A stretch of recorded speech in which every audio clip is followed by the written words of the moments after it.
ప్రార్థన బట్టి మనం తీసుకుంటున్న ఆహారము ఆరోగ్యకరంగా మార్చబడుతుంది. దేవునికి స్తోత్రం చెల్లిద్దాం. అనుదిన ఆహారము మాకు దయచేయమంటున్నాం. ఆహారం తీసుకోగానే సరిపోద్దా? ఏమవ్వాలి? చక్కగా ఏ పార్టీగా పాటు డైజెషన్ అవ్వాలి, సర్క్యులేషన్ అవ్వాలి. వైద్యులు మరి కొన్ని సూచనలు చెప్పారంట. భయము, మనిషిలో ఉన్నటువంటి భయం అంట, ఆ ఫియర్నెస్ ఇట్ హార్మ్ఫుల్ టు, అది మూత్రపిండాలను హాని చేసిందంట. భయం ఏం చేసిందంట? మనిషిలో ఉన్న మూత్రపిండాలు పాడవుతాయంట. రెండవదిగా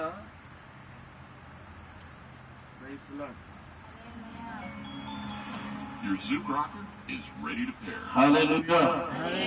ఎంత సౌండ్ బాక్స్ పెడదాం అనుకున్నాం కానీ మళ్ళీ మీకు పరిస్థితి ఎలా ఉండిద్దో నెక్స్ట్ టైం తీసుకొద్దాం. మళ్ళీ మీకు ఇబ్బంది ఉంటుంది, చిన్న తీసుకొచ్చి ఇంట్లో పెడతారు కదా. నీకు స్తోత్రం చెల్లిద్దాం. హల్లెలూయా. పెద్ద తీసుకొస్తే అతడు మొత్తం మోగిపోతాం మాత్రం. నీకు స్తోత్రం చెల్లిద్దాం.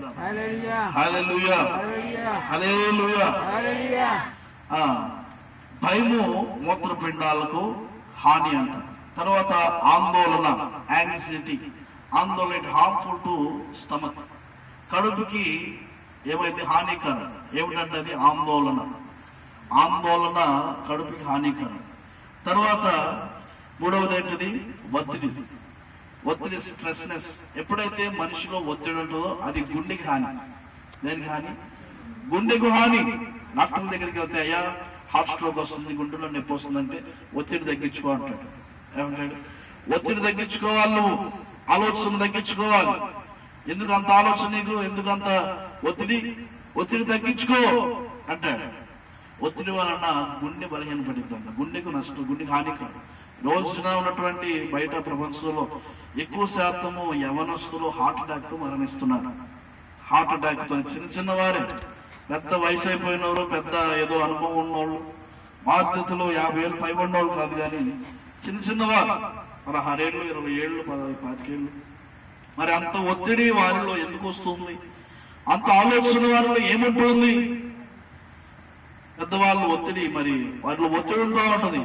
ఒకళ్ళు మరి బిడ్డల్లో చదువు నిమిత్తం ఒత్తిడి చేస్తారు, పనుల నిమిత్తం ఒత్తిడి చేస్తారు, లేకపోతే కొన్ని బాధ్యతల నిమిత్తం ఒత్తిడి చేస్తూ ఉంటారు. వారు చేయలేని పనిని కూడా వారిని ఒత్తిడి చేసినప్పుడు వారిలోకి ఒత్తిడి ఎక్కువైపోయి బలహీనమైపోతా ఉన్నారు. చెప్పుకోలేక ఆ ఒత్తిడిని అనుభవిస్తూ ఉంటారంట. చదువుకునే విద్యార్థులు ఒకడేమన్నా మరి ఇంజనీరింగ్ చేయాలని ఒక ఆలోచన ఉంటుంది, కానీ వాళ్ళ తల్లిదండ్రులు ఏం చెప్తారు? నువ్వు డాక్టర్ చదువు అంటారు. వాడికి ఏంటిది? అది ఎక్కదు. వాడి ఆలోచన ఇదైతే చక్కగా చేస్తాడు, ఇంజనీరింగ్ అయితే చక్కగా చేస్తాడు. వాళ్ళ తల్లిదండ్రులు ఏం చేస్తారు? నువ్వు ఇదే చేయని పట్టుబడతారు.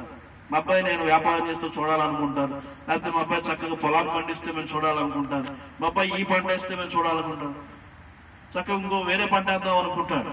మీ ఆలోచన ఈ పంట అబ్బాయి అని చెప్పి మీరు ఒత్తిడి చేస్తూ ఉంటారు. లేకపోతే మీరు పలానా వ్యాపారం పెట్టుకుందాం అనుకుంటారు, బట్టల షాప్ పెట్టుకుందాం అనుకుంటారు, కానీ మీ ఒత్తిడి ఎలా ఉంటుంది? కొంతమంది ఒత్తిడి కాదు కిరాణా పెట్టంటారు, ఒకడు ఇంజనీరింగ్ చదువు కాదు డాక్టర్ చదువు అంటారు.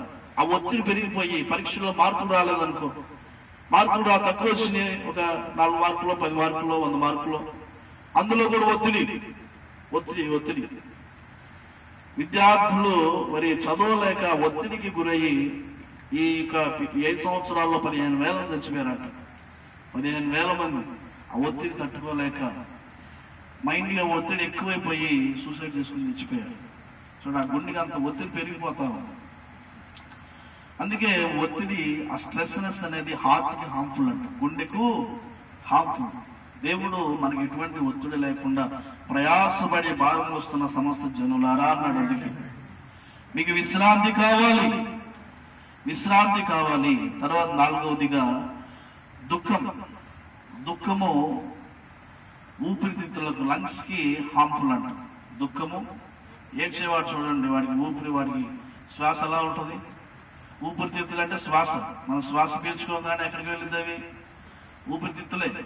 నీకు ఆయాసం, ఊపిరితిత్తులు ఏదైనా తేడా వచ్చిందనుకో, డాక్టర్ చెప్తాడు నీకు ఆయాసం ఉంది, నీకు ఉపసం ఉంది, నీకు ఊపిరితిత్తులోకి గాలి సరిగ్గా వెళ్ళలేదు, లంగ్స్ అనేవి నీకు తేడాగా ఉన్నాయి, సరే అందుకే నీకు ఆ ఊపిరి సరిగ్గా వెళ్ళట్లేదు అంటాడు. మనం గాలి పీల్చగానే డైరెక్ట్ గా లంగ్స్ లోకి వెళ్తుంది. తర్వాత లివర్, తర్వాత కిడ్నీస్, తర్వాత హార్ట్ కి చేయండి. దేవునికి స్తోత్రం చెల్లిద్దాం.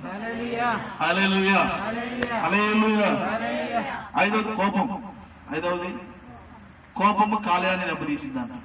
కోపము కాలేయం. కాలేయం అంటే లివర్. ముందాగినోడే లివర్కి పాడైపోతాడని కాదు, కోపము కూడా.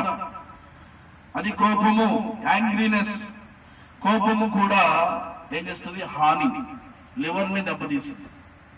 చూడండి, దేవుడు మన మన ఆరోగ్యాన్ని మన చేతిలో పెట్టాడు. మన ఆరోగ్యాన్ని మన చేతిలో పెట్టాడు. ఒక్కొక్కటి ఏం తినకపోయినా ఆరోగ్యంగా ఉంటాడు. అది ఏమి తినడు, ఏమి తినకపోయినా చక్కగా ఆరోగ్యంగా ఉంటాడు. ఉన్నదే తింటాడు, సైలెంట్ గా ఉంటాడు, ఆరోగ్యంగా ఉంటాడు.